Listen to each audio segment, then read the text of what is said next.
Hi guys, Chris here. This video is another video on how to get faster at sprinting. So yeah, I've read articles before saying some strength coaches saying that once you hit a certain age, if you're not fast by then, you're probably never going to be fast. But I disagree with this for a few reasons.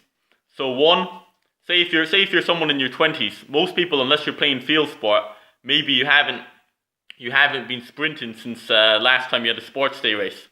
Number two, you also so if you don't sprint often. Number one. Number two, your technique is probably terrible. So like when we learned we had a speed module at college, LIT Turles, and our teacher was a world level sprinter, Claire Brady, and yeah, she was teaching us how the sprint technique, and most people's technique, including myself, was very poor at the start.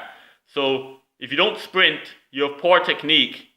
These are a couple of things you can improve by sprinting more often, learning the technique. And number three, you never done any strength training.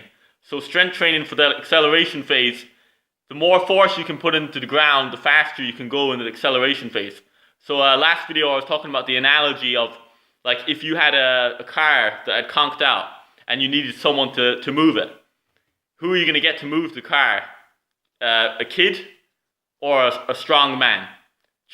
Of course you're going to get the strong man to do it because he's going to be able to put more force into the ground to move the car. The kid's not going to have that force, so he's not going to be able to move that car. Same thing with acceleration. You have to be able to put more force into the ground so that you can move forward. And number four, visualization. So visualize yourself getting faster and visualize yourself sprinting with proper technique and sprinting at high speeds. And those four things together, sprinting more often, number one. Two, learn the technique and practice the technique.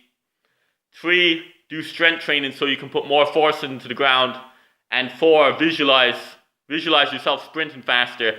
And chances are, no matter how slow you are, you're going to be able to improve your speed. So yeah, thanks for watching guys. Any comments, post below. Cheers.